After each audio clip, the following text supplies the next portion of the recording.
Digital 410 Productions proudly presents the What's in Your Head podcast.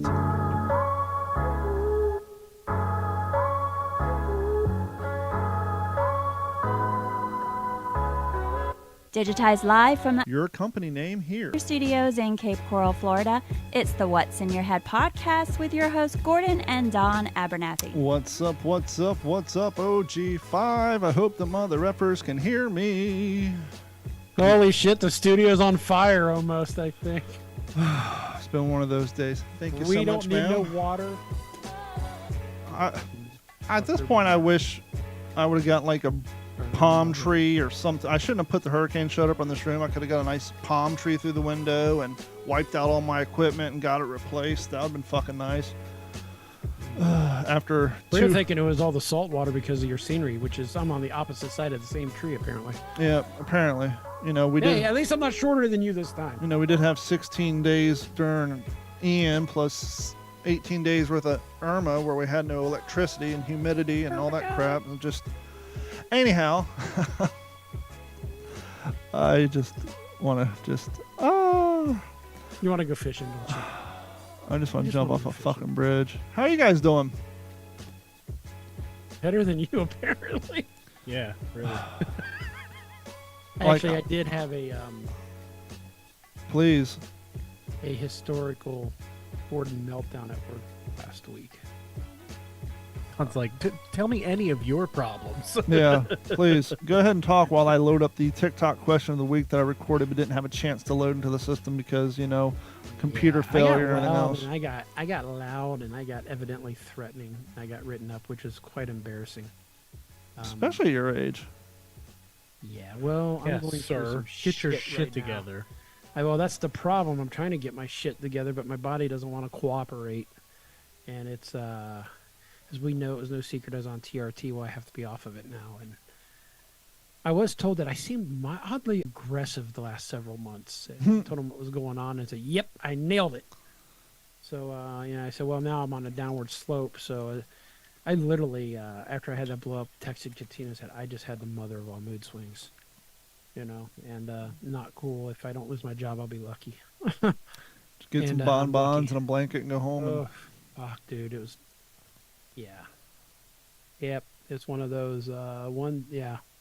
And it's funny you say that because prior to the show and part of the argument I was having with my child, we were talking, I was using a example when we went to the water park, Sunsplash, last weekend. There was a nice white trash couple in the parking lot screaming at each other because, you know, she thought he was doing something in the water park he shouldn't have been doing instead of fighting in the car or at home like a decent... Googling other ladies? I don't know. He claimed he went to go talk to a fella that he worked with, but, you know, he's like getting up in the grill. Like, it got to the point, like, all the dudes in the line were like looking at him, like they had to call security, or they're like screaming in front of kids, like right in front of the, like when you go through the water park, there's a bench area off to the right, or maybe you want to go get your last butt in for the day, and they were just over there screaming, yelling, and it's just like there's fucking kids here, you white trash fucks.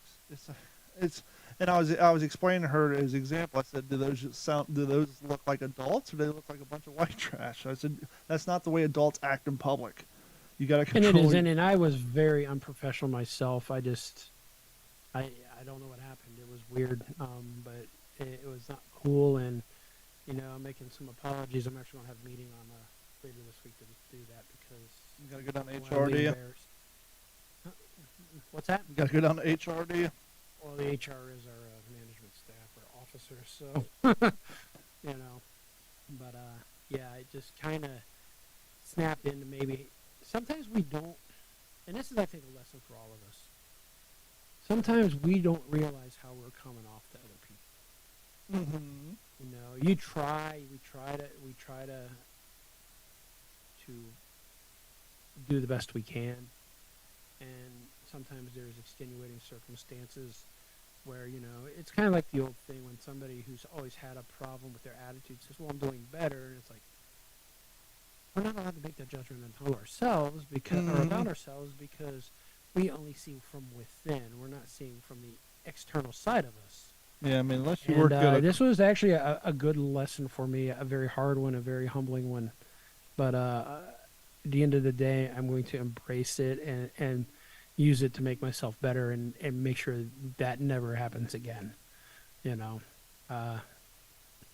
that's kind of it. It's more like my old school, early 20s fits of tantrum almost, except with a little more. Let's go in this parking lot and I'll take care of it. Isn't that a band, Added to Fits the- in the Tantrums? Yes, they are. The Fits and the Tantrums are a good band. Anyway, so that was that, and then I found out I inadvertently was behind and then passing a big-time YouTuber on Was my way it into the- Dallas, on the way into Florida, when I saw the video of this vehicle he bought. I'm like, well, shit, there's only one of those around, especially in northern Texas. I at was gonna say, that was time. it the floral patterns on the back window that gave it away? No, it was the one. It was a short bus converted. Two, it was the trailer hitch setup on the back With the behind it. generators and the 2 tires? Exactly. And I thought Katina may have taken a picture because she thought it was cool. She said something about it when we saw it. She goes, "What is that?" I said, "Oh yeah, people convert school buses all the time into campers." I said, "But that one's interesting because it's got the back, that basically like you'd put on a hitch on the back of a truck for a scooter, except it's 2 inches deep, tube steel around, or actually deeper, but kind of the same deal with, hold on, with the C-channel. generator and some tires and shit in it. So I had to. And for those you interested, what Gordon is talking about is the Matt from Demolition Ranch bought a short bus that was converted by some dude with a lot of Irish wood paneling, very reminiscent of trailers back in the Now day. I have to admit, he gave the bus a name. Mhm. What was it? I don't remember. Special Ed. I'm trying to figure out why. I'll just have to boost it later. The sound recording on my level over here is super You're low. dropping off a little. Yeah, well. This is lifetime, real-time podcasting. Well, it's dropping off on your end. I don't know if it's dropping off for the audience. I guess I could go to YouTube and turn up the volume and talk a little bit and find out. But It went real hot for like half a second too. It's so weird. yeah, I don't know. It's so You got a gremlin frustrating. in there you need to kill. It's need to You may have a couple of them. blow it all up. Talk. Invest in one of them podcasts in a box. But yeah, so what's going on, Mike? You look baby-faced today. I am baby faced. Yeah, you asked if I lost a bet. No, I didn't. I lost a bet with myself. Yeah, I every once in a while I like to change it up. And Scorched earth, huh? yeah, I mean it had been growing out for a while, and I was like, fuck this, I'm over it. He's got to justify that jeez. lifelong. Like, oh, He's got to justify that lifelong prescription to Dollar Shave Club. So every once in a while, you got to take the razor to your face. Dude, we cut off our Dollar Shave Club. I just got more in the mail. Well, they're owned by Unilever now, so it's not even a small company. I mean, that don't matter to me. It's the price and the fact that the ladies use it to shave their legs. Obviously, I don't use it except for occasionally, but they benefit from having them delivered to the house because their leg and armpit shaving activities. Yeah, we cut ours off because our shipments wasn't making it here, which is probably not on them, That's to be probably quite your honest. postman, and not so much to find people at Dollar Shave Club. Maybe there's a postman who has the executive razor handle at home, and hey, what I found. Yeah, they sent me a new one like after 6 years. I got another handle in the mail, but it was all gnawed up. Yeah, we got about 6 months before we have to make a decision. Yeah, So, I'm not real. I was gonna say you can always pause it instead of dumping it completely. No, we dumped it. It was not anger on my part this time around, but it was an anger on some other party's part. Said we're done with it. Well, I mean, if your mailman's We'll still try on it- Harry's next. Let's say if your mailman's still on it, then it's definitely a problem. It's interesting. It seems like Walmart's starting to carry a lot of these formerly subscription service companies. Well, that's because when the subscription, like Dollar Shave Club is like the first one, and now everybody and their grandmother has one. There's Harry's and this and that, and so it's like, well, now we gotta change the model. We're no longer Well- niche. One of them I was going to talk about was Dr. Squatch. Okay. Have you ever seen their commercials for their all-natural soap? Yeah. Very reminiscent Pretty of the good original commercials. Dollar Shave Club commercials. Well, I was wandering by the health and beauty aisle, and my local Walmart. Looked over at an end cap. I said, "Holy shit, Dr. Squatch soap! I've always wanted to try it, but it's $8 a bar. Ew. $5.35." I said, "I think I'll give it a try." That's a gift that keeps on giving, Clark. So, what I've noticed between them and Black Rifle, because they're the largest, I guess, the largest coffee launch in their history over there at Walmart. They don't have all the blends that you get on the Coffee Club, but the price is the same, if not better. Now, since we're bringing up coffee companies, and we're all part of the Digital 410 network, if we're going to have a free plug to Black Rifle Company, I just want to give a plug to the fine people at Warbird Coffee. They have provided us with a bag of the P51 Mustang, which has a horsepower level 2, so this is like the moderate, regular workday. And then we got the P47 coffee, which has a horsepower of max. That's going to be your I got to stay up late and get shit done. And what we're going to do, Patreon members, it don't matter if you listen to this podcast, Fail to Fail, Mike Podcast, or What's the Scuttlebutt, this month or maybe next month, we're going to be giving away, well, this month's almost over. So anyhow, within the next couple of weeks, we're going to be giving away these 2 packs of coffee along with a What's the Scuttlebutt, obviously, because these are World War II themed coffees, to one select member of Patreon. And that's all you got to do to be entered. Is it doesn't matter if you have the $1 a month, the $3.50 a month, or the $7.50. Go to d-410.com or what'sinyourhead.com, sign up for Patreon, and sometime next month we're going to pick a name and we're going to do the first giveaway. You're going to win a coffee mug and 2 packs of Warbird coffee, thanks to the fine people at Warbird, located in England, for supporting the show and providing the first official prize for the Digital 410 Media Patreon prize pack. It's a lot of P's in that punctual situation. Did you see the article about all current airworthy B-17s may be grounded? Yeah, I saw that the other day. Well, it's partially because of the air show debacle that happened. Which wasn't the B-17's fault, I thought. I No. thought it was one of the, was it Typhoon? One of the Typhoon pilot's fault? The unofficial fault, because we talked a little bit, because Jeff was there. Jeff's son's best friend was amongst the last group of civilians to ride that plane right before it crashed, and he was in his full shit. German outfit. He has video of it. He has a GoPro video of him riding and that being the last group to actually go up.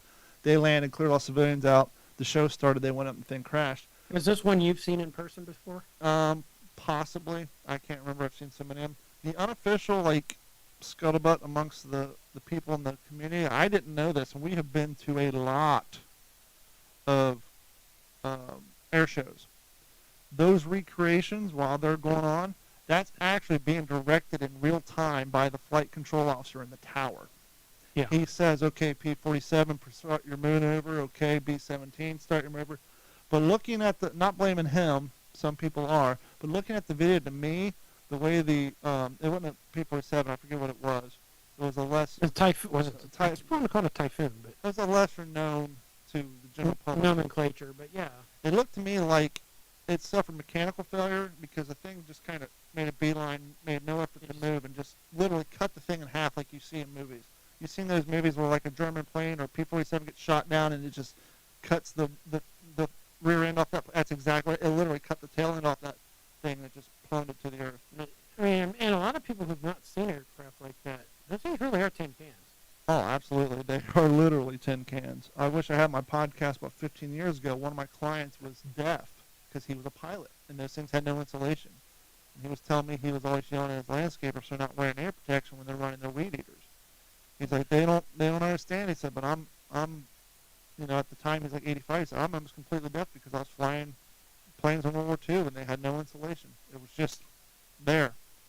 And so it does greatly affect one's hearing. I want to give you guys an update. I want to say the name of the roofing company because when it was all said and done, they did a fantastic job. It was done quickly, but because of the craziness involved, I'm not going to say their name because I don't want people to take it wrongly. Because at the end of the day, I'm happy with the results.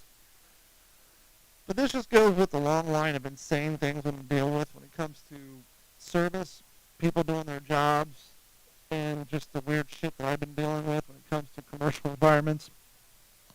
So I finally got my insurance money, got a roofer. They came out. They're the only roofing company that actually physically came out and walked my property. Now, I will say they were driving by going door to door, but even the rest of them went door to door. They just use Eagle View, which is basically Google Maps. It measures out your roof and they send you a quote.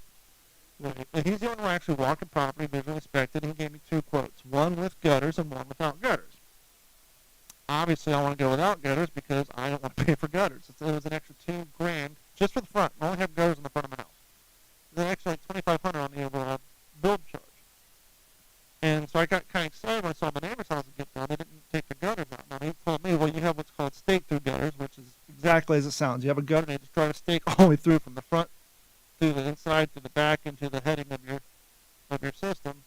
Also known as the Dracula gutter. So, can you not hear me? Shit up over here. What's that? Can you not hear me? You're in and out, man.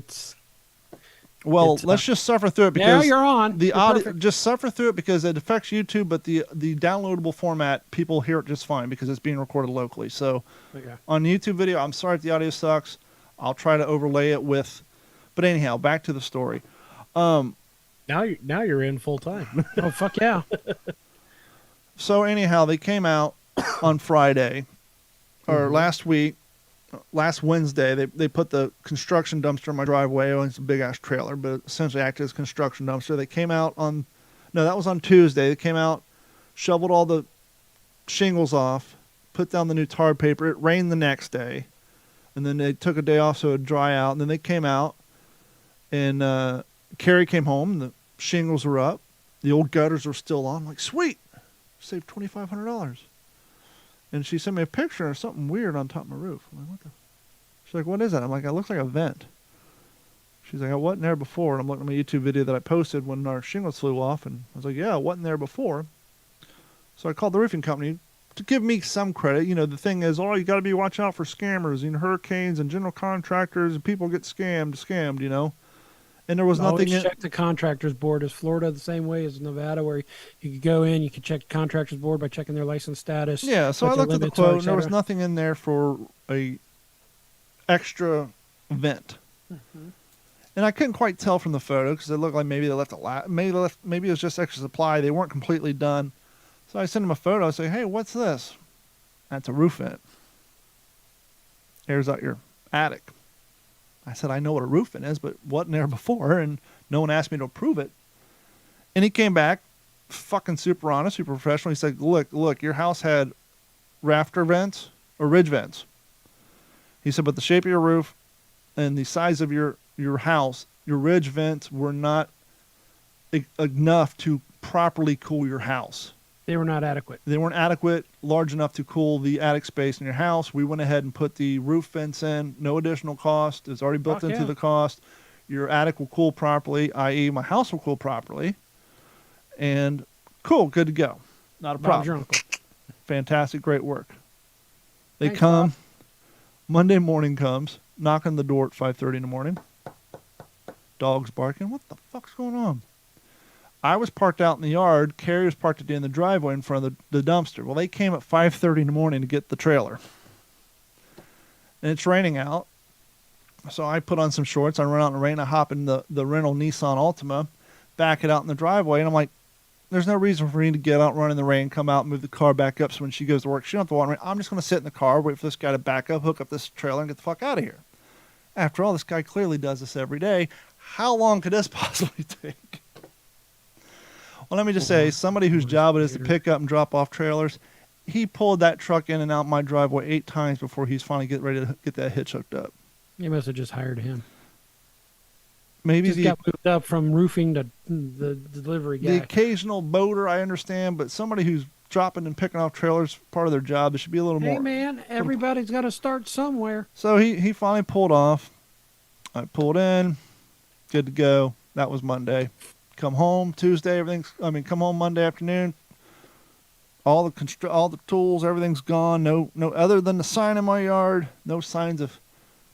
Got a nice shingled roof, nice moldy gutters. It didn't cost me extra. Another quality product by. Downspouts are still on the ground because I got to buy new straps from when they're ripped off, but I got that. Tuesday morning, go to work, everything's cool. Downspout. That would be a good name for a punk band. Get a call from Carrie. Thought the roofing was done. Oh, it is. Thought we didn't have to pay for gutters. Oh, we don't. There's 2 people here tearing our gutters down. What? Call the roofing company. Put them on speakerphone. Because me and Josh at work have been experiencing joys of insane, just weird shit happening on customer services. And I wanted Josh to experience the glory of this conversation. Talk to the guy. Explain to me how the gutter replacement works if I need them or not. Because I already sent him a text, and he already sent me a new invoice without the gutters on it. With the payment I already made, here's the updated. We've been making payments. Already paid the $30. Started paying a second $30. Send me an updated minus the $2,400. Well, Mr. Abernathy, as I told you before, I'm kind of annoyed.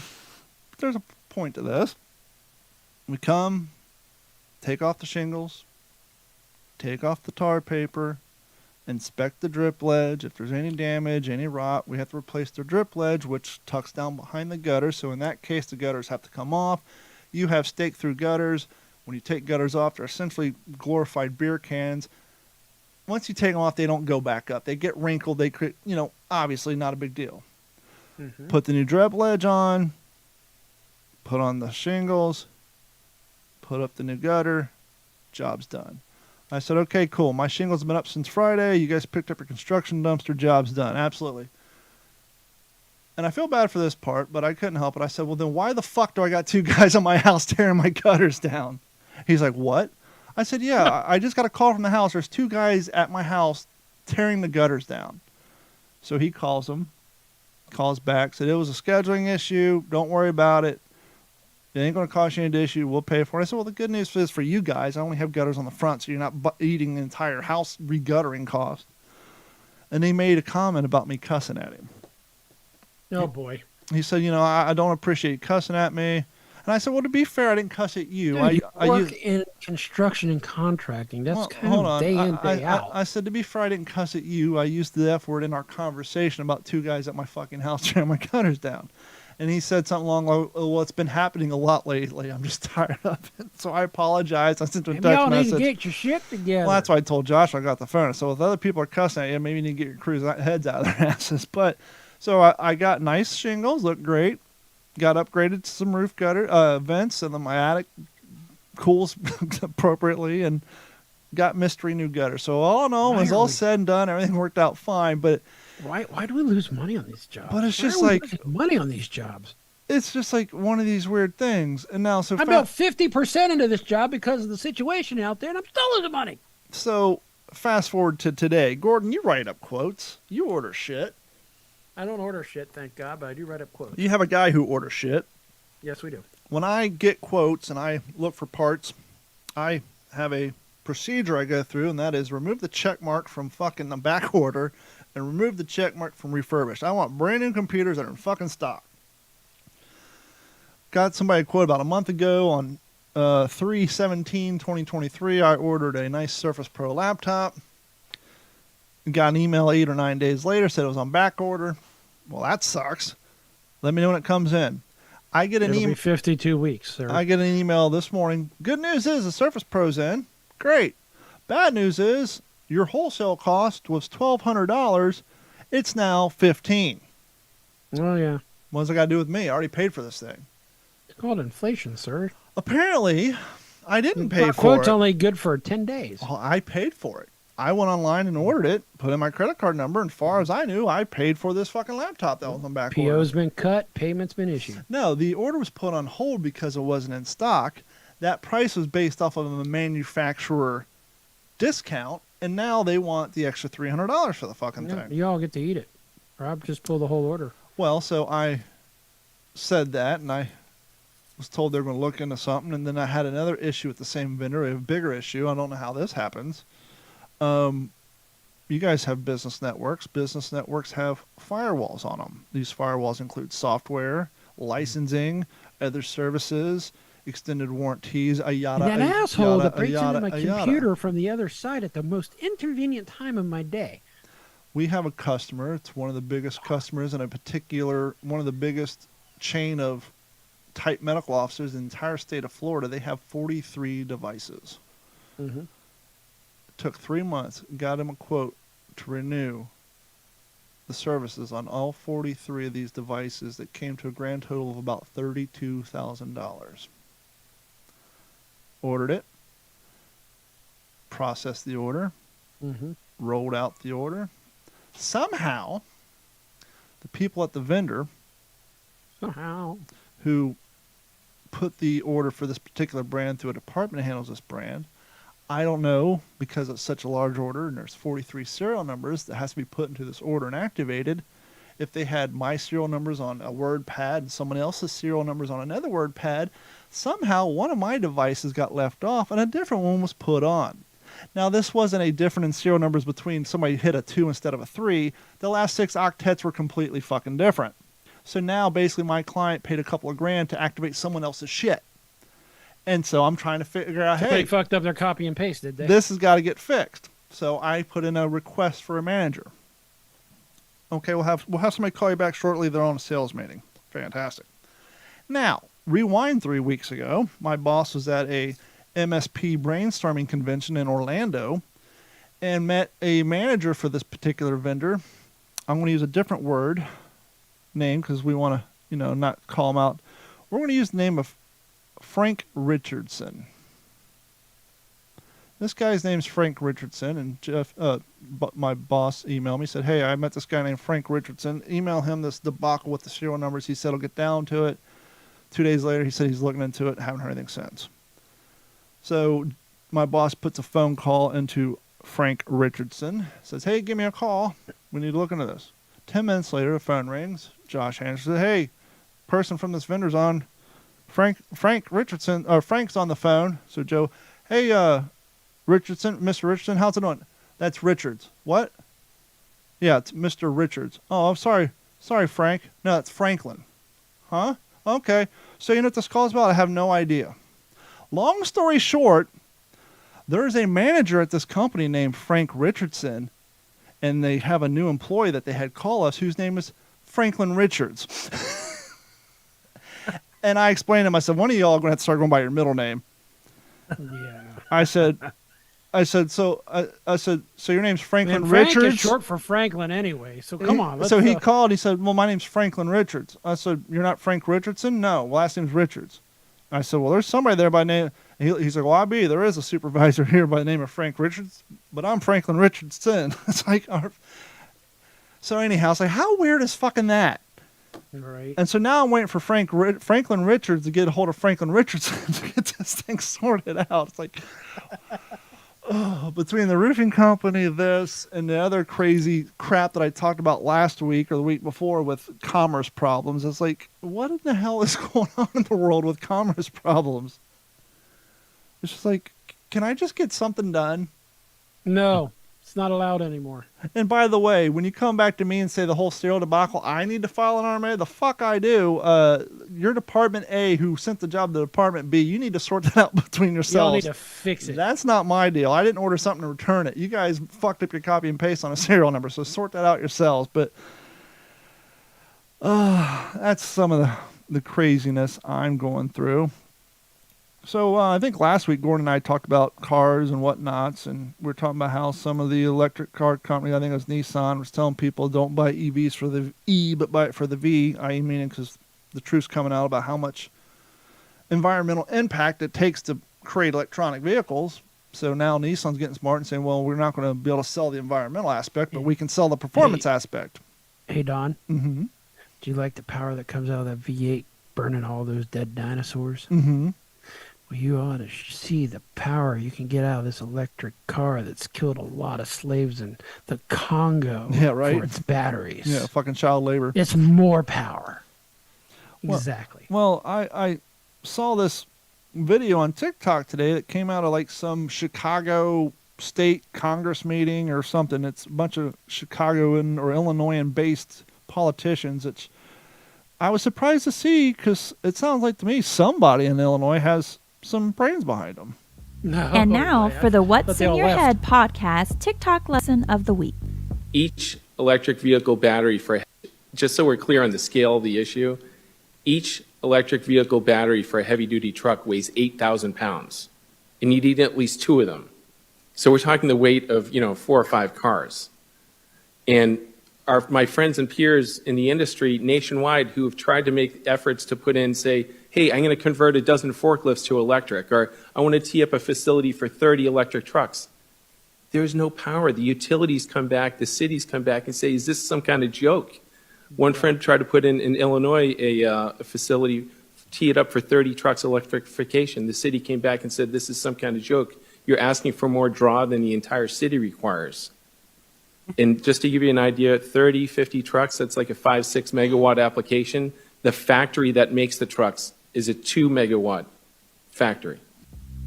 And this has been the What's in So Your let Head that sink podcast in, TikTok Well, lesson of the week. the only issue I have with that is usually not the city or the county that says it; it's the electrical utility. Yeah, because they're the ones who know.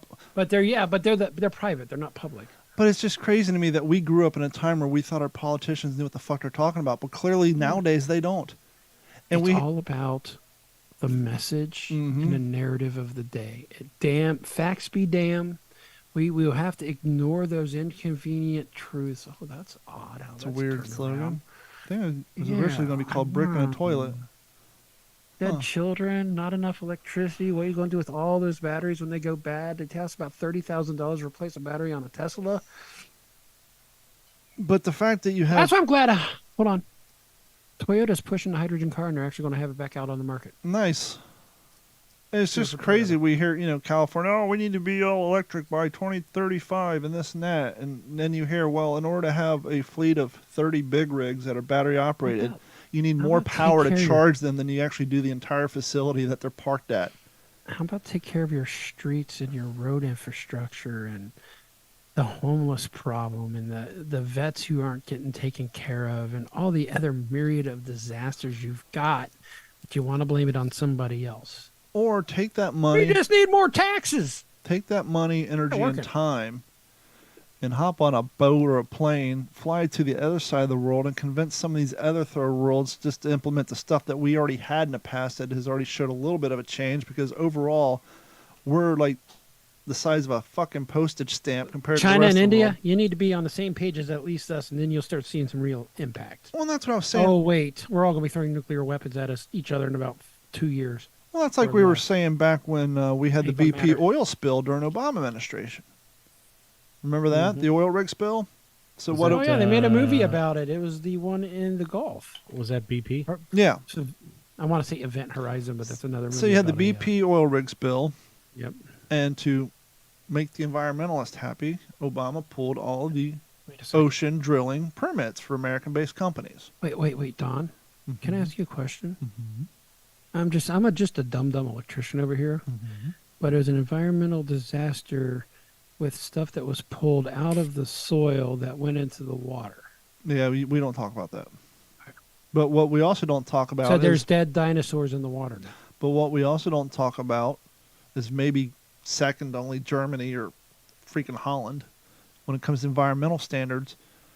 We had our president pull all ocean drilling permits for platforms at that time in international waters. Weird how that works. Except. For American companies. And so what happened? Two countries, i.e. China and Russia, who have no environmental policies, start digging in the same place. So would you rather have... I would say not in my backyard, but But would you rather have a American-based company that has to follow all these environmental standards drill, Absolutely. or the people who are like the drunken neighbors with the hot tub on the front lawn who park and leave beer cans all over your neighborhood drilling in the same area because we've decided we're not allowed to? It's like... What it seems like for a decade now is, well, everybody is quite literally cutting off their own noses to spite their own face. Let's lighten things up. Get away from the divisive conversations like environmentalism and Obama and Divisiveness. everything else. Mike, you're awful quiet today. Yes. We'll get the mic here in a second, but so you can join in on this conversation. We're going to head over to peoplemagazine.com. Oh, yay. High entertainment there. Spanish woman, 50, emerges from cave after 500 days alone underground, didn't want to come out. What the fuck? Now, this is not Did Dave come out with her? this is not a Japanese survivor from World War II who refused to give it up. This wasn't where Dave the Waterman's been hiding for 3 years. This woman actually had a project and a purpose. Maybe this woman was Dave. No, because this woman actually had a project and a purpose. Beatriz Flanimi, a Madrid Madrid began living 230 feet below ground in November 2021 as a project called Time Cave. That sounds like a horrible B-flick. The Spanish athlete who emerged from underground cave after 500 days of isolation. Beatriz, 50 years old, of Madrid, entered the cave in southern Spain on Saturday, November 20th, 2021. Can I stop you right there? Yeah. Did she have any GoPros or other cameras on her? Yeah, of course. All right. Just making sure that she wasn't a total lunatic. And when better to go into a cave for 500 days than in the middle of a pandemic where people are trying to close things down. So, good timing. Oh, fuck. All my batteries are dead and I'm out of cards. According to the Associated Press and Reuters, she finally exited the cave the cave, which was about 70 meters, 230 feet for us Americans, underground around 9 a.m. local time on Friday, the AP reported.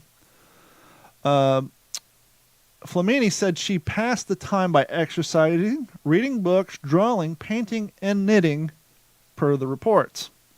Quote, in fact, I didn't want to come out, she said. I knitted myself a whole hammock. Flamini, who was 48 years old when she first entered the cave, according to the BBC and Reuters. During the experiment, Flamini was monitored by physicians, researchers, and specialists who studied the cave, though they never made contact with her via the report. So they had probably Fitbits on her, heart rate monitors, this, that, and they visually kept an eye on her, make sure she wasn't starving to death or going loony. Well, and that the last word you said there, I think, would be the most important test, is the psychological state and how it progressed or regressed as the days went on, because there is something about isolation and how it affects the human psyche. We've seen people on alone who actually they interact with medics at least once every 2 weeks for physical exams, lose their shit after 90 days in the woods by themselves. Could you imagine being in a cave for 500 days? Flamini said she lost track of time after about 2 months, according to the AP and the BBC. However, the mountaineer thought she only had been underground for about 160 to 170 days. Quote, when they came in to get me, I was asleep. I thought something had happened, she told the reporters. I said, already? Surely not. I haven't finished my book. How big is this fucking book? It's been 500 days. She's read it 20 times, but only thought she read it half of one. Flamini's 500-day adventure was part of a project called Time Cave, according to the AP. Boy, they're plugging the shit out of everybody on here. The goal was to assess how humans would handle living underground for long stretches of time. As part of the experiments, experts examined the impacts of social isolation and extraordinary temperature disorientation on the human body. Per the BBC, let's get another plug in there. I'm still stuck on November 21st, 2021, she told the reporters on Friday. I don't know anything about the world. Flamini may have set a world record, too. Her team believes she holds the record for surviving the longest time while underground, though the Guinness Book of Records has yet to confirm. Fun fact about the Guinness Book of Records, when you do things, you got to pay to fly them out from across the pond to monitor it and make a judgment. You can't just call them up and say, hey, here's what we did. Yep, that shit ain't free. I'm sorry. Talk for a second, Gordon. No, I thought you said cough for a second. No, they're looking for the car keys. They're probably still in the car because, keyless remotes. The extreme athlete also experienced auditorial hallucinations. Gone. What's that? Car's gone. It's a rental. Flamini said she never considered pressing the panic button when she was given, unlike this people on alone, according to Reuters. She even pressed on through a fly invasion, which left her covered by bugs. The extreme athletes also experienced auditorial hallucinations while in the cave, per BBC reports. This is my mental status right now. She went through a fly infestation that left her covered in spiders. Yeah. She needed assistance standing up while speaking with reporters because of balance issues. Still, Flamini was thrilled by her experience, which she has called excellent and unbeatable, according to the AP on the BBC. Quote, you have to remain conscious of your feelings, and if you're afraid that's something natural, but never let the panic in or you'll be paralyzed. They said she's an athlete, which I wholeheartedly believe, but I wouldn't be surprised to find out she's an ultramarathon runner. Was an athlete. Yeah. Now she's probably emaciated and hi, baby. suffering from Yeah, muscle loss. and for those at home, it's not plugs we're giving. Atrophy. You actually have to cite your sources a little bit. I know, so- but usually they say it once, not every second paragraph. Well, I'm yeah. just wondering if this chick's an ultra marathon runner. I'll have to look into that. So what's been going on in your neck of the world, Mr. Mike? Some sad news. I had a family member pass away a couple weeks ago. Sorry to hear about that. Been dealing with that. You know, nonsense with work, typical bullshit. I didn't get written up, unlike your wonderful brother. Older Well, brother. Yeah, we'll just move on from that. I'm beyond it now. Too much has been said. I've been, God, what have I been doing? Last couple of days, I've been doing some serious house cleaning, and I mean like my garage, my work truck, everything. I've just been, I don't know. I've had a fire on Oh, my you ass just to spring do cleaning? shit. Something. I don't know. Are you pregnant? You nesting? Yes, I guess so. I finally bought today, which should be here Friday or Saturday, the thermostat for the boat motor. So that Nice. should be back up and running. Now we know that the normal thermostat for 1991 Chevy S10 was about $3.50. What is a thermostat motor for an outboard motor? A thermostat for an outboard motor costs one these days. $80. That's a little steep. Those damn springs are getting expensive. Inflation. Yeah. Zoe, come here. It doesn't help. I mean, the motor's from 2006, so I mean, you would think it would be a little cheaper. Should have went on eBay Auto. Everything's expensive. That's Yeah. the problem, though. Can't is even that- get a damn Mountain Dew for less than $3 these days. Yeah, that's Back the in my problem. though, day. is that it's a Suzuki motor, Mhm. and everybody that is a retailer for their parts or anything like that, they have to be like certified through Suzuki and all this shit. So you can only get parts from certain vendors, which sucks because then they jack up the fucking price on you. Yeah, I got the type clamp on that supply. Like I can't Like go AC anywhere- companies. Look, I understand that you're not going to sell Freon to the general public, but if I need a That's blower, illegal to do, but yeah. well, that's what I'm saying. I understand you can't sell Freon to the general public, but if the goddamn 3-phase blower motor engine in my freaking air handler in my garage, one of the phases burnt out. You just said blower motor engine. Well, the blower motor for my air handler in my garage, one of the phases Oh, that burns hurt. out. I should be able to go out and get one of my own. You can't. But You're not. In But the motor? I have a 3-phase motor in my air handler that pushes the air through my house. So The you high have a speed- 3-phase motor on a 240-volt single-phase panel? I don't know. All I know is it has 3 speeds, and the highest speed went out. So, like on my coldest day, it's not quite as the air's not moving as well as it should because you have to get the marked up version, and you can't just because it's an air conditioning part. Yeah, but there's no Freon running through Yeah, it, you got to go to a supply house. which you can't because you're not an air conditioning company. That's my whole point. What do you know, a plumber? I don't know. He's not. He You can- know anybody in the trades? I used to could. Hmm. Yeah. I Know went a to a couple supply of house. AC There's a famous supply house that you may know of called Ferguson's Actually, that I can walk into off the street anyway. It doesn't matter any old you know what? I think I may be Tom, lying Dick, about and that. Harry can go there. So you may want to try a Ferguson's. I think I Yep. might be lying about that. I think I actually looked. Air handler motor. I bet you can order it on Granger, Air handler motor. Probably. Home Depot Supply. That's a Possibly squirrel through cage. Lennox. Train. Oh no! You I have okay. I was wrong. I do apologize. You can get air handler motors on Amazon. Look at you. Yeah. Look I bet at you you, could order it sir. on. I bet you could order it on Walmart.com because you can order ASCO transfer switches and full generators there too. You can get goddamn laptop motherboards on Walmart's website. It's the weirdest shit ever. Mm-hmm. There's always a way. I remember the first time I actually went on Walmart's website and I found ICP shit on there. That shit a Oh. brick. Hello? What kind of IPCP? Keep talking real quick. Keep talking real quick. Real quick or real slow. Gordon, welcome to the What's in Your Head podcast. How you doing tonight? I have nothing in my head. I was just trying I to have see. something in my head. I was just trying to see if there's more insanity going on in the background before the mics picked it up. It's because he said ICP and it keyed him onto the for insanity. Speaking of music, Music? Was ICP music? sure. Hey now, fella. Mike Clark would take offense to that fucking message. He certainly would. I don't know who Mike Clark is. He's I the don't know producer. I don't know about these days. I don't think they like each other anymore. No, but the old school Mike Clark. Apparently, the young kids are getting back Bring it into, full. as we know, style and music goes full circle. Apparently, youngins are getting back into ironically named new music because it's 30 years old now. Now, is this NU with a U? Yeah. No umlaut, Umlaut. though. No line?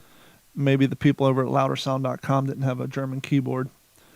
The Beginner's Guide to New Metal and 5 essential boy. albums. So apparently, What? Hold on, before we read the list. What I was is going to nu say, metal? let me guess. okay, yep. But apparently, I didn't read the whole story. But if you're writing this Of article, that means somebody is needing, they're guided down the new metal path because apparently, kids are listening to this again. New metal was a small category, so you should be able to get these bands. Go ahead, Mike. Korn. Okay, continue. Slipknot. Okay, Deftones? Shit. Gordon. Linkin Deftones. Park is probably on there. Mhm. Some other new metal bands. That's 3. Rammstein? No, I think they're more industrial-ish, Yeah, I Yeah. guess. they are. industrial techno. Disturbed. Well, yeah. There's only 5 essential albums. The title is Beginner's Guide to New Metal and 5 essential albums. I think you named 5 groups already, didn't you? No. I named 4. Okay. I threw a couple in there, but what are they, Don? How close were we? The brief history of new metal, courtesy of 5 albums that have It's so defined new, it's the brief. genre. Love it or hate it, you can't ignore it. New metal was a genre that was brought heavy metal music to a whole new generation of fans, dominating the mainstream in dominating the mainstream in a way no alternative genre had before or ever since. Limp Bizkit. Be it Papa Roach. Be it Hybrid Theory becoming the biggest selling debut album of the 21st century, or Fred Durst doing his inexplicable collabs with Christina Aguilera, new metal helped rock music become the mainstream phenomenon New metal helped rock music become a mainstream phenomenon come the turn of the century, bringing us some classic albums, generational rock club dance floor filters, and a host of kooky and colorful characters in the process. Number 1 on the list, 1994 debut album. I became aware of this at Media Play when they actually let you to listen to CDs. This little song called Clown. Clown, you ain't shit, turn around, get your face wet. Korn. While the righteous groove of a hip-hop indebted thrust of Rage Against the Machine and the genre-smashing genius of Faith No More were hugely influential on the crafting of nu metal's DNA, the ground zero for the genre remains right here on October 11th, 1994, with the release of Korn's seminal incendiary debut album. Be it the grateful rumbling riffs of Head or Monkey, Fieldy plucking bass strings so loose that he could use them as a shoelace or the raw pain growls of Jonathan Davis. Musically, it was jarring, shot in the arm for a metal scene still finding its way through the 90s. Lyrically, it brought in inspiration, candid new bent to a world usually concerned with phantasmism, escapism, and bug-eyed macho pursuits. Metal would never be the same again, and Korn's status as godfathers of a whole new movement. That was a great album. Yeah. That had the world's saddest You fucking... played the shit out of that album. I played the shit out of that. I had the Adidas warm-up pants. I had the shell toes. I still have all my Adidas gear. Their first self-titled album, Life is Peachy. What was it? Life is Peachy, and then Follow the Leader. Follow the Leader. Yep. And that's when I pretty much stopped listening. And then I think after that it was Issues. Fun fact, I saw the second person on this list open for Korn at a band called the Al Rosa Villa where Dimebag Darrell got shot, for those of you in Southwest Florida, which was about the size of the Buddha. So if you can imagine seeing Korn and this next band playing at the Buddha before anybody knew who the hell they were, a $12 ticket. Number 2 on the list, their debut album in 1999, Significant Other, Limp Bizkit. You know, in high school, we used to call the Alrosa Villa the Alpoza Villa. Yep, because that's for the place for has-beens and has-nots. You're either a startup band or somebody on the way down, which is the saddest part about Dimebag being shot there. Yep. Chocolate starfish and hot dog flavored water. If you don't get that reference, good for you. Might have turned Limp Bizkit into the biggest band on the planet, but 1999 Significant Other was the record that confirmed that as nu metal's next major force. Roping in Terry Date to give Bizkit's sound a stadium-level overhaul, the Floridians' classic second album gave us two obnoxious all-time anthems, Nookie and Break Stuff. I personally like their first album better, but the second album was good as well. $3 bill, y'all. Yep, kicking down the door for us, quote-unquote, normies to embrace heavy music in a way that even the Black Album hadn't managed. That's a reference to Metallica. I think a lot of us just referred to that as sellout metal. Yep, sellout thrash. Traditional metal fans were horrified at seeing the scene co-opted by baseball cap donning jock. Sometimes frontman Fred Durst was similarly fucking unimpressed. Frat boys. Look at all these fucking frat boys. But it was too late. Nu metal had officially broken into the mainstream, and it was Durst who was the elected figurehead that that personified the genre's cartoonish final form. Well, that and their guitarist, West, was off the... West Borland. He's a kook. He's the one that wears all the weird masks and shit. Yeah. Yep. His solo albums were freaking goofy as hell. Back to some more harder metal. Number 3 on the list, Slipknot, 1999. Just 1 week after Limp Bizkit brought fun facts and frolics to nu metal music like never seen before, the 9-piece masked metal band from Des Moines, Iowa, who would bring it back to the dark roots with Savagery heavy album that turned the game on its head. They're just guar wannabes. Actually, fun fact. I don't want to make anybody mad. Sure you do. Back in the day when I was still working at Horton, back in 2000, Sweet. back in 2000, building ambulances, and Slipknot was relatively new because their debut album came out in 1999. There was a band that was from Cleveland that had been around a lot longer, had a very similar sound, and also wore makeup and mask, who legend has it, and I actually confirmed this working in radio down here, that other people heard the same story. A little band called Mushroom Head was selling out all their shows in Cleveland and throughout the country. Selling out all their albums. Dickhead. And they had no label. They had no A&R. So this meant 100% of the monies from their album sales and their ticket sales went directly into their pocket. So anytime a record label or an A&R came their way to try to sign them to the deal, they didn't like the cut and realized they'd actually be losing money, and so they turned it down. And so that's when the record labels went out and looked for a comparable piece and came across Slipknot. Now, if you believe that or not, I don't know, but that's what I heard in 1999 and confirmed again in around 2010 working in radio that yes. Was that a radio friendly way of just calling themselves Dickhead? Yeah, pretty much.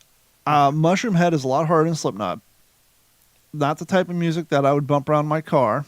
Either is Slipknot for that matter. But I will say I saw them in concert at Newport Music Hall, and it was without a doubt one of the most badass stage shows I had ever seen.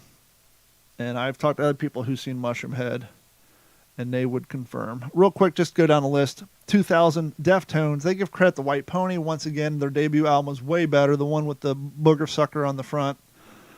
Much like Slipknot, to try to snugly crowbar Deftones into nu metal does them a disservice, but the fact is their chunky, catchy riffs and the sense of grooves made them strike an immediate chord with many of the same fans, especially the first album. The first album was very similar to the first album of Limp Bizkit, and if you had the first Limp Bizkit album and you had that Korn album, you were in fact rocking the Deftones albums. Somehow Linkin Park fits into this category. I never really considered Linkin Park new music. Nu metal? Yeah, nu metal. They didn't have that same sound as, Deftones, as Korn. Maybe They're the poppier version of it.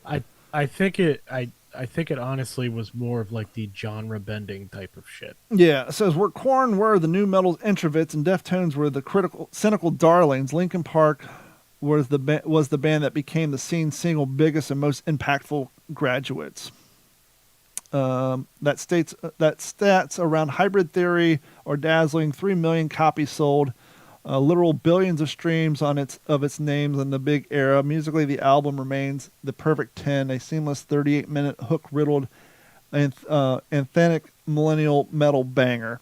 I did wear the hell out of the first Linkin Park album. It's just, I don't know, it's just weird to find them in that new metal category, but apparently they were, because Mike listed just about every single one of them. Were you new metal, Mike? That's his new name. That's his new moniker. New metal Mike. My brother was.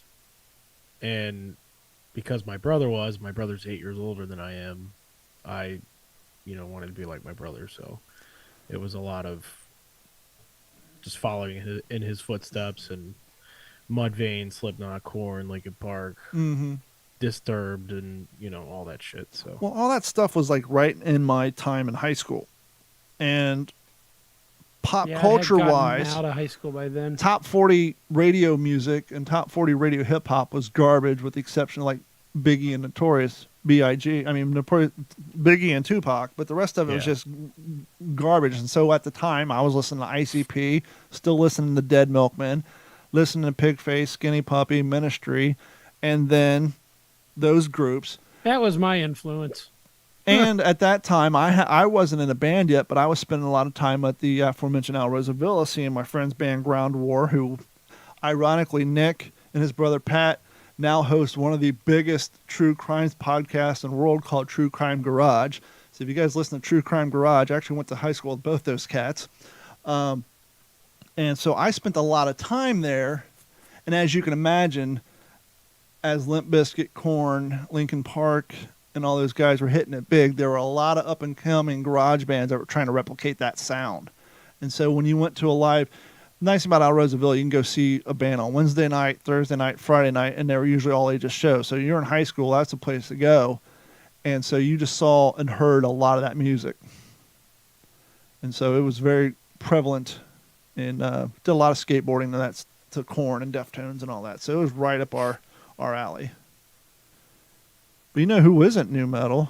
Taylor Swift. No, sir. What? Yep. I mean, I thought they were all kind of the same. No. Everybody went bananas this past, week or two at one of her concerts or some shit. Everybody. Up in You mean Tampa? the one here in Vegas, or was Yep. it the one in Tampa? Well, you know who wasn't down for the cause? Who's that? Uber drivers.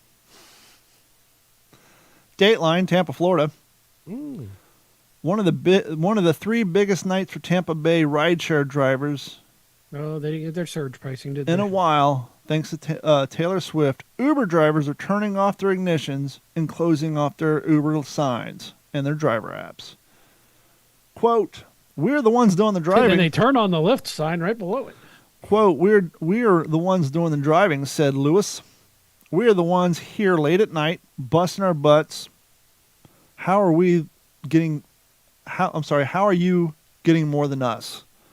Lewis has been driving for Uber for 9 years and says Uber is taking more and more of his paycheck.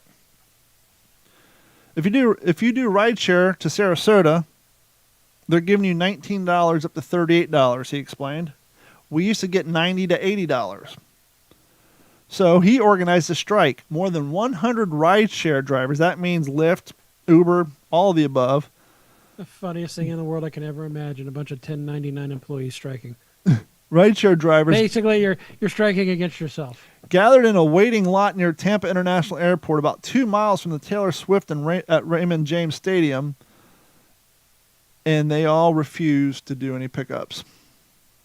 It affected me financially, he said, and it affects me at home with my family. You know, I spend a lot more time here than I used to at home. In a statement to aid on your site, The Uber trades are said, hiring. You get no trades. "Yep." You need people. Uber said earning for drivers on our platform remain high, said a representative from Uber, with the average driver in Tampa Bay making $25 an hour while active on the app. We're also investing in incentives to help increase the number of drivers on the road this weekend to meet the anticipated high demand. All drivers receive a fair rate up front before they accept the trip. Actually, It needs to be fair and equitable. all drivers receive the fare and destination information up front. No, they don't. I was an Uber driver during the pandemic. Here's how it works. It pops up, says, here's this person. This job pays $15. You got like 10 seconds to grab it, and they don't tell you where you're taking the fucking person. When I first started driving, I got to drive 30 miles? when I first started driving for Uber during the pandemic, no one was driving. So I think the first night I did 4 trips from downtown Fort Myers to Bar Run, dropping drunk people off. I made $100. I said, shit, spend $15 in gas, made fucking $100 in 2 hours. This might be worth a little time to do on the backside, when I'm not driving computers. And then the introductory rates ended. And so then some days when I was working for computers and things were slow, I would turn on my app and do driving. One time I was down in Northport doing some computer work. Job's done. Now I got a 45-minute drive home in a V8 truck. Turned on my app, worked out perfectly. Picked up a woman in Port Charlotte who needed to be dropped off Burnt Store Road. Shit, that's my direction. Heading that way anyhow. Got paid fucking $38 for going where I was already going. Long story short, as Gordon said, the last time I did Uber job, I did 6 trips and made $30 and said, fuck this shit. I spent $15 on gas and did all these trips and only made $38 because all the incentive was going away because the pandemic was over. And then they've got a bunch of drivers, and then they're upping their fees. It's all. And here's the problem. One night, it happens in every industry. Once it first comes in, it's a moneymaker, and then it all. But to gets them watered saying down. that you get all the information up front is bullshit because they don't give you the destination because they don't want you to deny it. One night, here's a pickup on Fort Myers Beach. Cool. They're probably going to Fort Myers or Cape Coral. I'm going to pick them up. It was the drunk son of a very prominent lawyer who has his entire family on local commercials who lived in South fucking Naples at 2 a.m. Yes, I got paid to drive his ass to 45 minutes down there.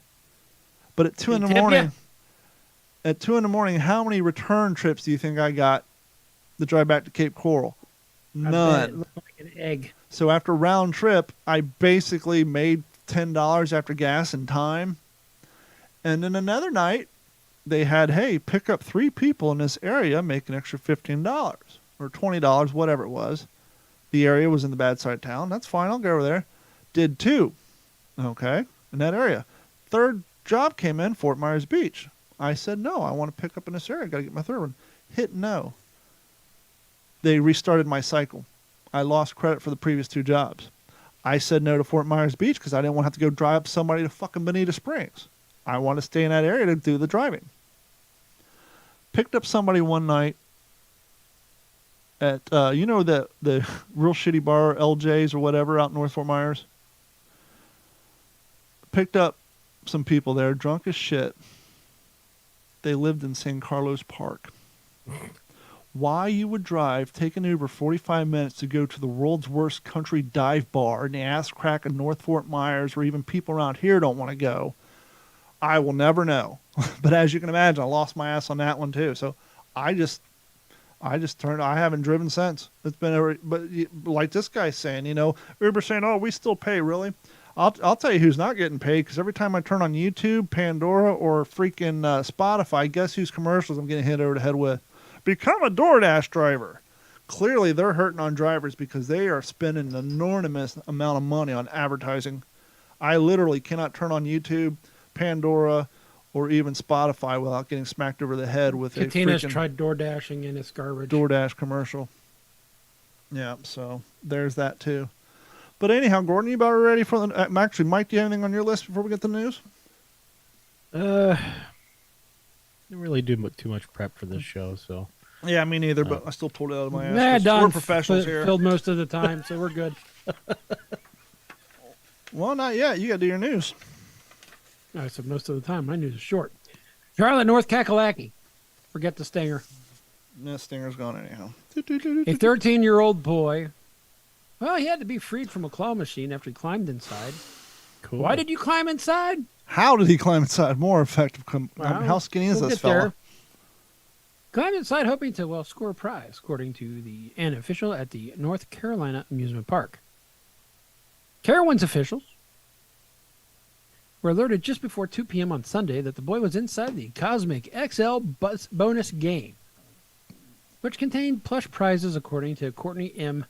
McGarry Webber, a spokesperson for the park south of Charlotte. That is a mouthful of name. The medical response team unlocked the machine, and then the boy was able to get out, she said. He was treated and released from the first aid to his guardian, and then after that, you know what prize the boy won?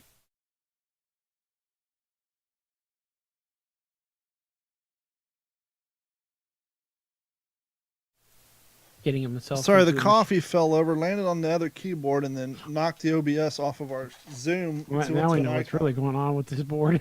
Yeah, so anyhow, go ahead. Well, the prize he won was being banned from the park for 1 year for attempted theft. Good. Oh no! How did he get into the damn the machine though? I have Yeah, no that's idea. a tiny door. Tiny kid. Something tells me there was something unlocked. And how much money would you spend if you were a young bully in the area wanting to fucking harass that kid with the claw? Ow, stop! Ow, stop! Trying to grab his hat. Hey, stop! I would have spent a good $10 trying to harass that kid. Some bitch.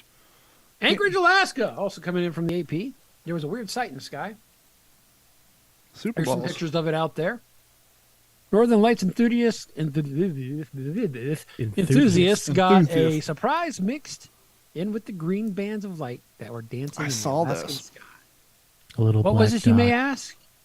There's a light baby blue spiral resembling a galaxy It that did. appeared amid the aurora for a few minutes. It looked like God removed the plug from his bathtub and was draining draining the water out. Instead of God, it was Elon Musk.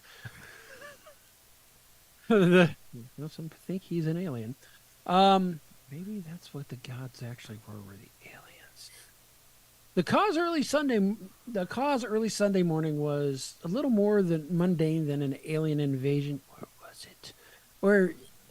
Or an appearance of a portal to the far reaches of the universe. Ooh, a little wormhole theory. It was simply excess fuel being released from SpaceX rocket that launched from California 3 hours earlier. I have got the opportunity here in Las Vegas to see one go up from California and do its little flippy do, and it is really cool looking. I think the cooler sure in part would be Florida, watching them 'cause they- land. Well, it's just they do something so different from all the other rockets, because they do land and they do that. They say, what did he say? It's equivalent of launching a pencil over the Empire State Building and getting it to land on its eraser.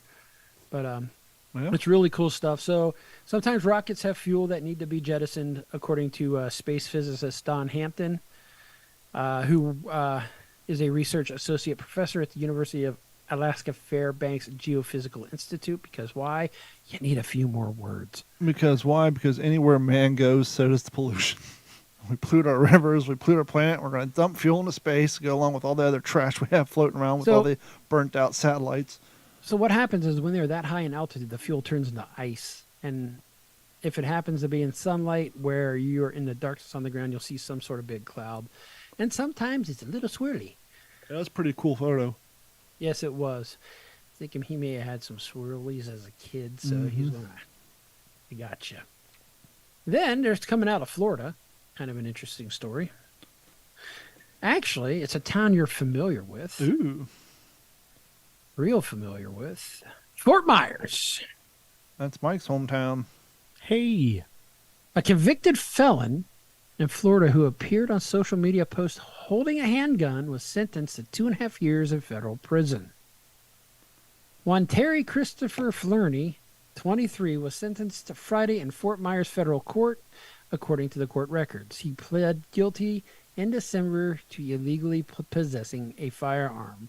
Fort Myers police officers arrested Flurney in April 2020, right after the pandemic began, and on an active arrest warrant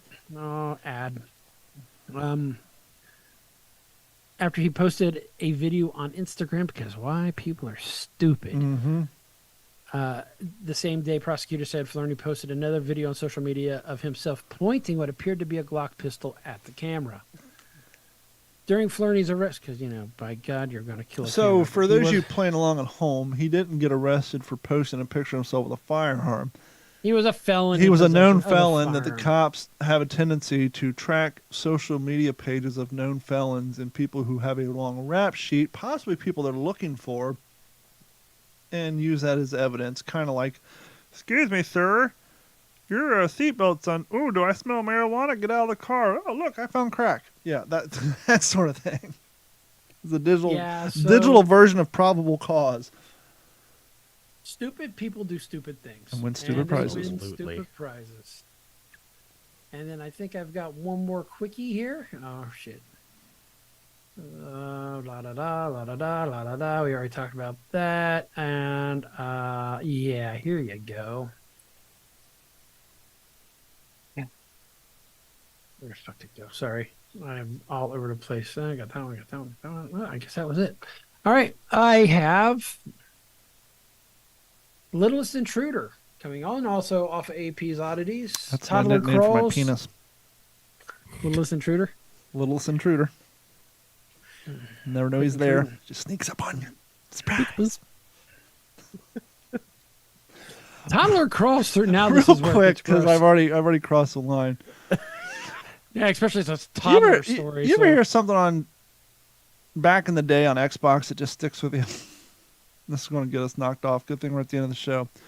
So Carrie and I used to play with this girl named Gal, and one day out of nowhere, she, not a dude, she, and I quote said, "It's not rape if you yell surprise." And that has stuck with me ever since. She yelled that? She said, "It's not rape if you yell surprise." Well, a curious toddler on Tuesday earned the title of one of the tiniest White House intruders after he squeezed through the metal fencing on the north side of the executive mansion. Better be careful, toddler, because that could be the end of you. U.S. Secret Service Uniform Division officers who, they let him in. Who, Of course they did. Look who the president is. He likes little kids.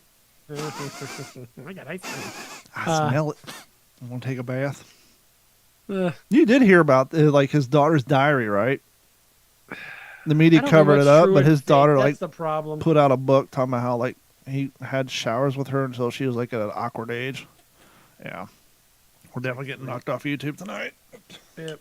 U.S. Secret Service. Surprise!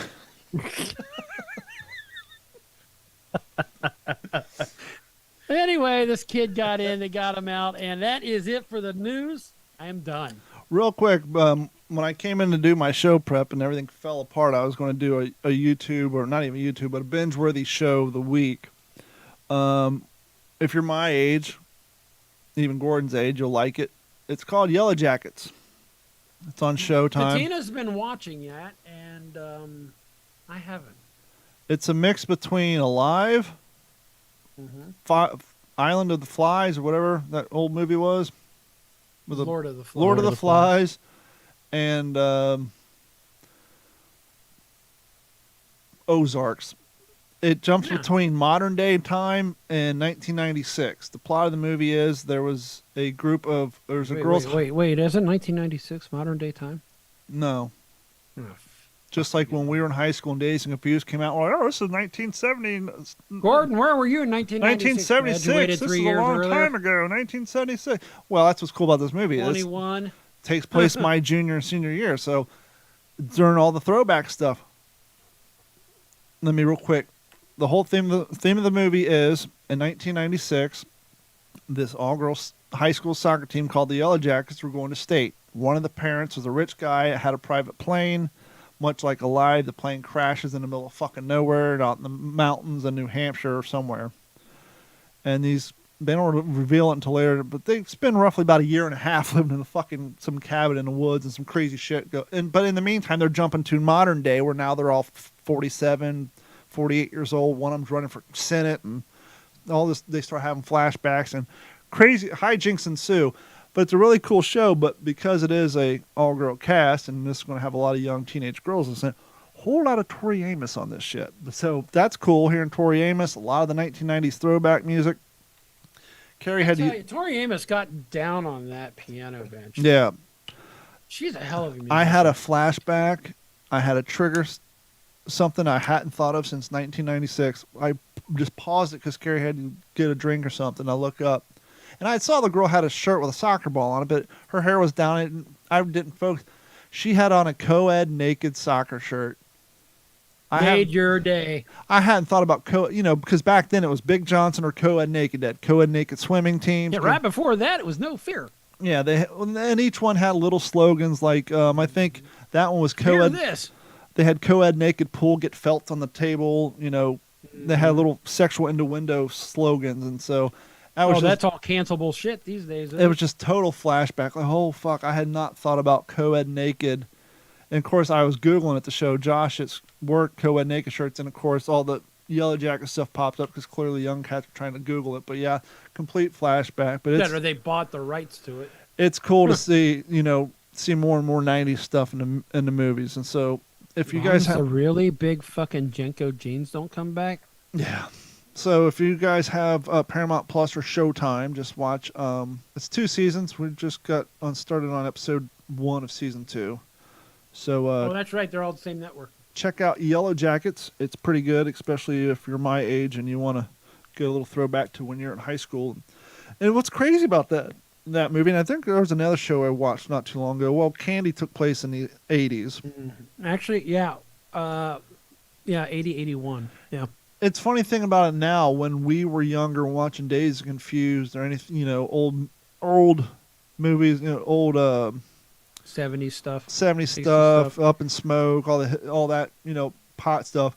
Oh, look at those bell bottoms. That's so long ago. And our parents are probably like, I'm watching this show and like the clothing does not look weird to me. It's like, well, probably because I still dress the same way. And that, let's be honest, the 90s really, their clothing style by 1996. It homogenized. It doesn't stand out like clothes from 1984, definitely. But it's still, I'm sure. Except those goddamn high-waisted mom pants. Yeah, I'm sure to the young kids it looks old-fashioned, but to me it's like, oh yeah, that was yesterday. But it's cool to hear the music and actually see. There's some people still out there rocking the docking. Well, and I heard this when I was working at Stan and Haney.